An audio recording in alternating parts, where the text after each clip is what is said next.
Well, hello everyone. It's Ron, and I'm coming back to you talking all about Advent. And we're going to take a look at the fourth candle.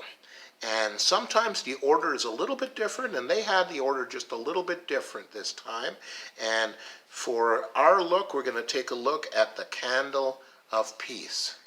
Now, I want you to take a look at something, and I hope you have some fun taking a look at this. This is a huge, giant candle that's called the Peace Candle of the World. And I hope I'm saying this right. This candle can be found in a city called Scappoose, and that's in Oregon. It's called Scappoose, Oregon.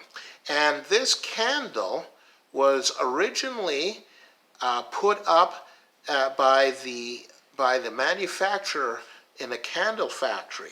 And now that candle factory is actually burned down, but the big giant candle, this peace candle, still stands, and it really does light up. And so people come from all over, I imagine even all across America and even from other parts of the world, to come and visit this giant peace candle that they call the Peace Candle of the World.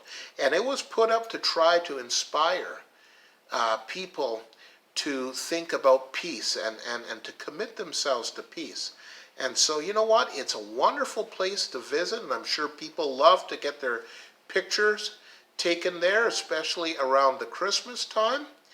But peace is a little bit harder to achieve than just visiting a giant candle. And why is that? Well, here's the problem. Here's the problem, and it's a big problem, is that as people, we really like to argue and we really like to fight with each other. I wish it wasn't true, but it is true. And that's the problem with having this sin stuff on the inside of us, this stuff that makes us to do the wrong things and makes us want to say no to the things that God wants us to do. And so as a result, we're not very peaceful.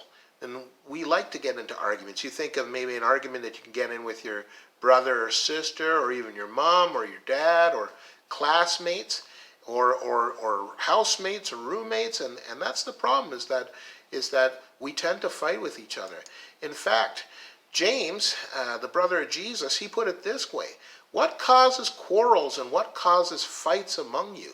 Is it not this, that the things that you want are at war within you? So he's saying that there's something that goes on the inside of us that makes us want to fight. And so here's the solution, and the solution comes from God, is that God desires to change our hearts and give us new hearts and a new life.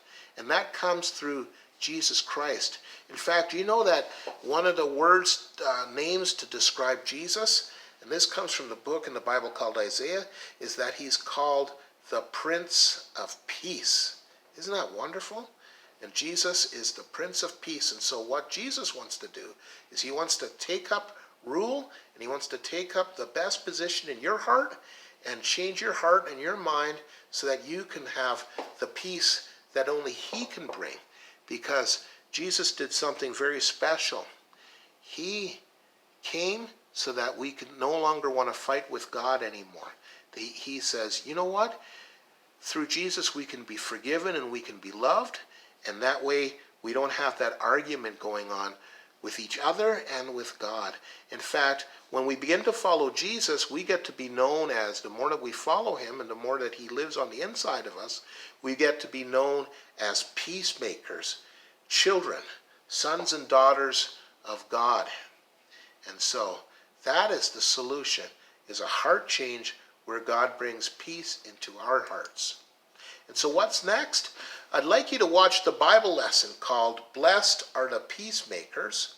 And then after that, watch the Bible lesson about when Isaac dug wells for drinking wells. And then ask yourself, what does a peacemaker look like?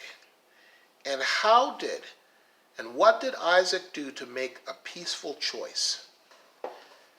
And then ask yourself, how can Jesus help us, and how can Jesus help me become a better peacemaker? And after you're done with those lessons, come back for some more singing, and we're going to work on our memory verse. So I'll see you soon.